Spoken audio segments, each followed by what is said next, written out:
밑줄 친 이 장정에 대한 설명으로 옳은 것 골라주시면 되겠습니다. 자료는요. 조선과 일본이 체결한 이 장정의 일부입니다. 곡물 수출 금지에 관한 규정을 담고 있는데 이 규정에 근거하여 방공령을 선포하더라도 일본의 항의로 철회되는 일이 많았고 심지어 일본에 배상금을 지불하기도 했었죠. 내용 보자면 자, 조선국에서 국내 식량이 부족할 것을 우려해서 곡물 수출을 금지하려고 한다. 1개월 전에 지방관이 일본 영사관에 통치를 해가지고 해야 되니까 사실 너무 1개월 전 너무 옛날인데 그지? 이렇게 하면 결국 짧아가지고 뭐 이래가지고 야 너 왜 1개월 전에 했냐? 그 전에 해야 되는데 야 너 이거 잘못됐다. 사실 1개월이 아니라 20며칠이었다. 이렇게 될 수 있는 거죠. 그러다 보니까 아주 문제가 많았던 장정입니다. 바로 1883년도에 맺어진 1883 그래서 조일 통상 장정이 되겠는데요. 방공령에 관련된 내용이 있었더라라는 거 기억해 주셔야 되겠죠?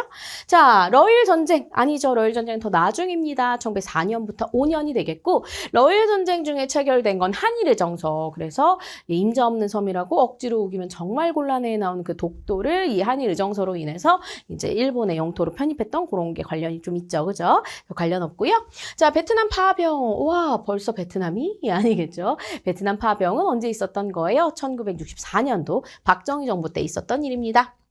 자, 간도를 청해 영토로 인정한 건 1909년도가 되겠죠. 그죠? 자, 이때 같은 경우에는 어떻게 된 걸까? 그렇지. 우리가 드디어 이제 일제에 우리의 그 외교권을 박탈당하고 그래서 일제가 남만주 철도 부설권 얻는다는 것 때문에 탄광 채굴권 얻는 것 때문에 이제 청에 넘겨준 상황인 거죠. 그죠? 우리가 맺은 것도 아니고 일본과 이제 청이 맺으면서 뺏기게 된 간도 기억해 주시면 좋겠고요. 자, 최혜국 대우 규정을 포함하였다. 그렇습니다. 조일통상장정에는요. 이런 방공령에 대한 내용뿐만 아니라 최혜국 대우 규정이 들어가져 있어요. 이건 뭐예요? 최고의 혜택을 주겠다라는 거예요. 다른 나라에게 혜택 줬으면 우리도 그거 줘가 되는. 그래서 결국 우리는 이 나라 저 나라 너무너무 많이 털렸던 시점이 바로 이 시점이 되겠죠. 그죠? 그래서 이런 내용이 조일통상장정에 들어가져 있음을 기억해 주시면 좋겠고요.